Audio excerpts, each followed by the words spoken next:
Guten Tag, everyone. We have a MiniGT here. I was watching a couple other channels in my subscriptions, one being Hot Customs, the other being Studio 64.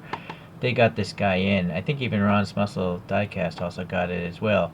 The only thing I didn't really like in their reviews is the fact that this thing has black wheels. So I might have to repaint these to something a little more visible. But I don't have a color shift paint job in my collection yet. I don't think I do. So hopefully this will be a good one. It'll be interesting. Oh, you know, I do have a white Lambo Terza was white, so I don't consider it color shift as much. Okay, so typical stuff from MiniGT here. It's licensed.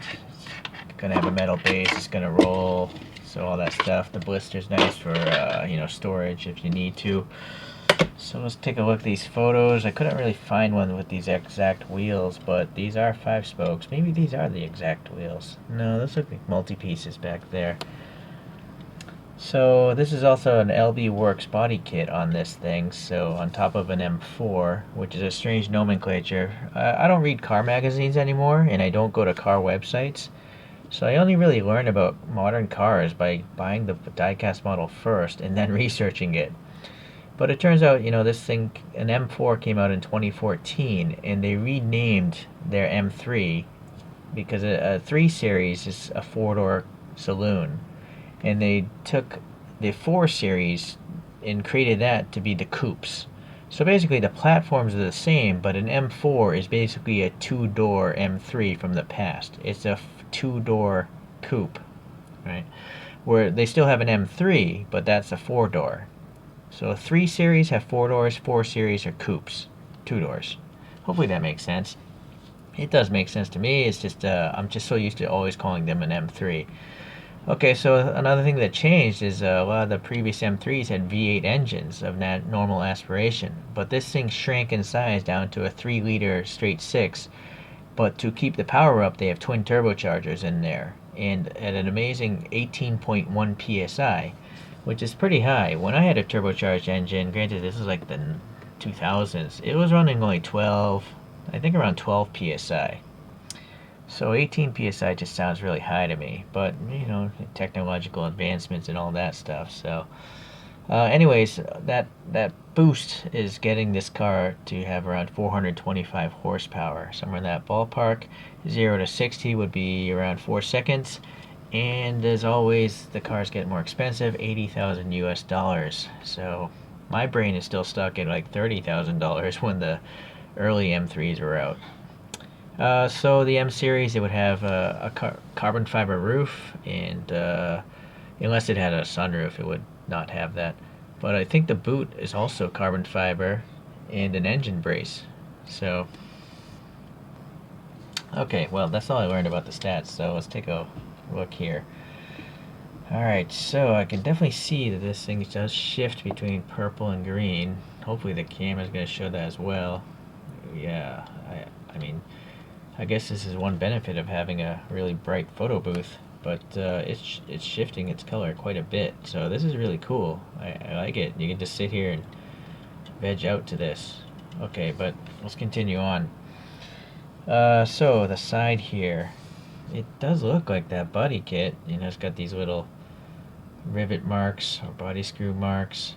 The wheels, I don't know what these are. Are they Forgiatos like a lot of the other Mini GTs? Possibly.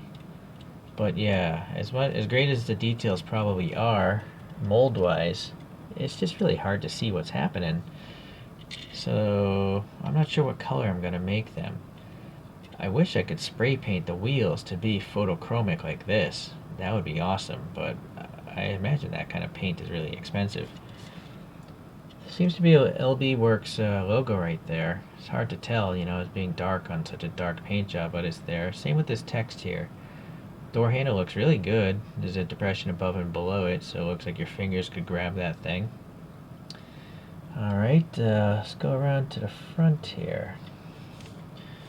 As typical of Mini GT, we have clear plastic headlights, and it looks like there's some details behind it, like there's some light buckets, so that's nice. Little LB Performance text there. Some ribbing here in the openings. I think these might be plastic.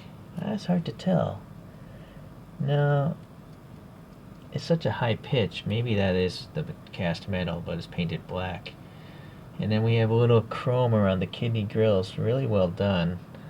And then the BMW logo itself.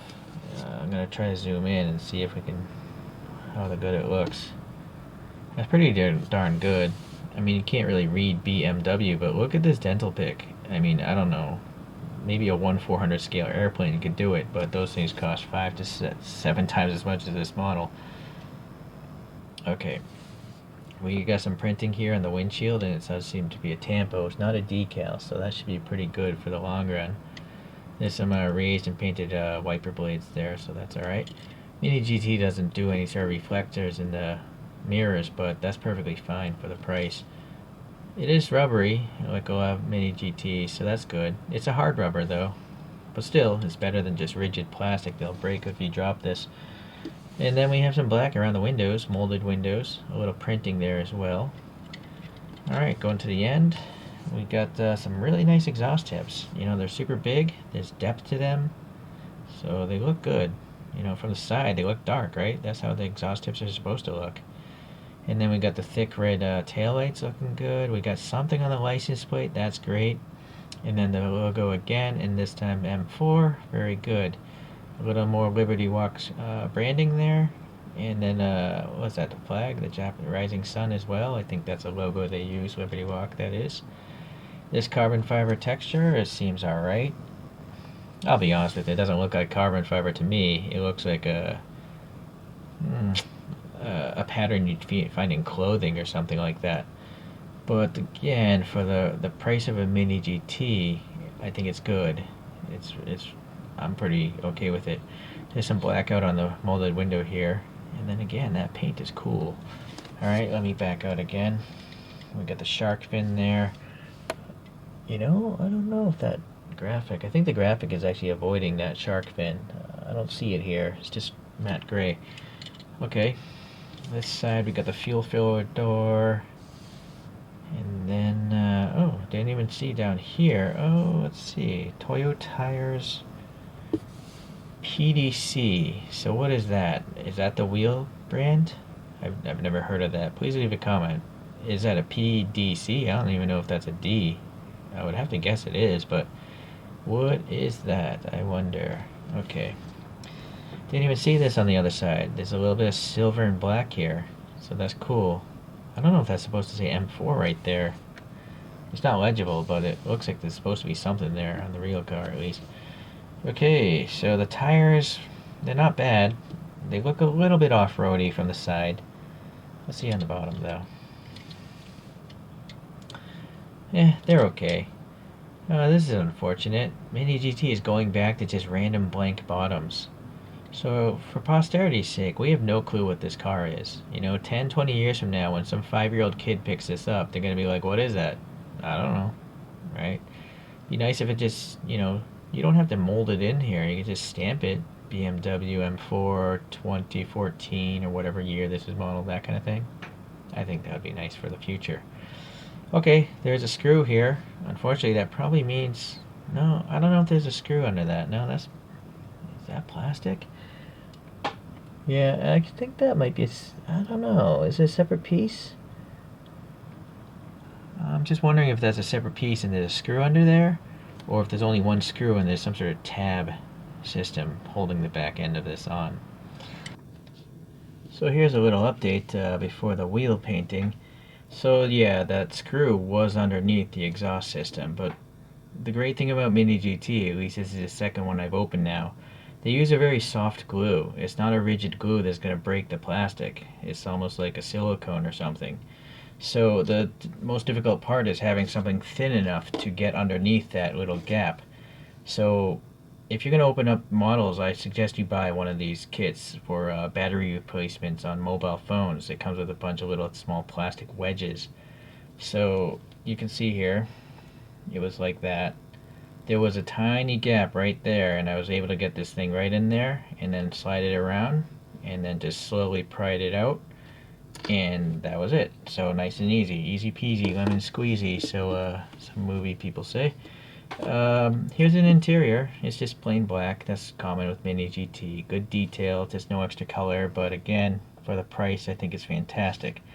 I might possibly repaint this. I'm gonna have to look up some photos of interiors of this car, or maybe I'll say screw it, since it's already a customized vehicle anyways. I guess I'll just repaint it whatever color I feel like.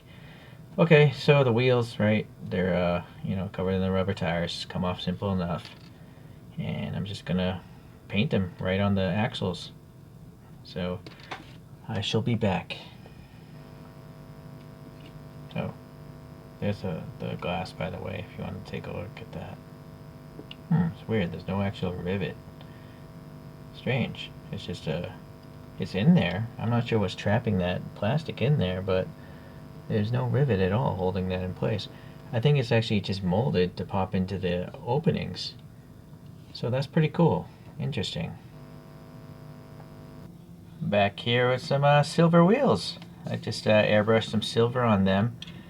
I almost thought about making them blue because, as you see in the interior, I have some blue seats now, although I left the dashboard and the back panel there black. Because I looked up images, some of these cars do have a bluish interior, which you'll see in a second. But let's put this up on the spin thing here. Hold on, let me get it started. And we got next to a couple other Beamers now. So there's that interior in the background.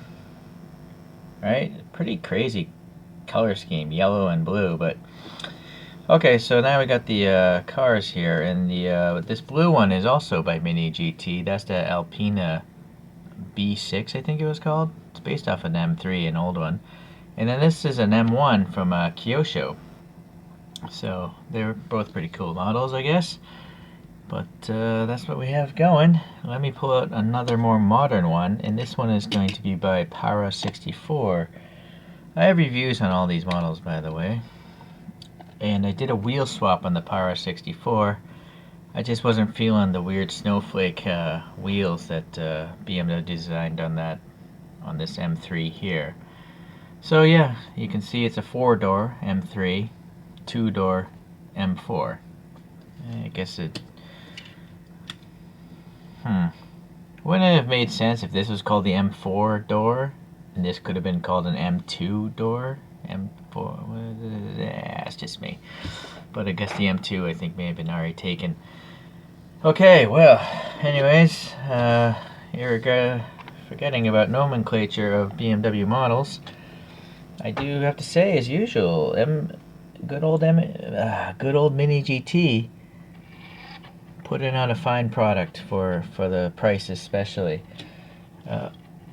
There's really not much else to ask for, really. I mean, it's a plus in the fact that we get rubbery mirrors, so it's also a plus that the packaging isn't really wasteful. It's small, but it works. It protects the product.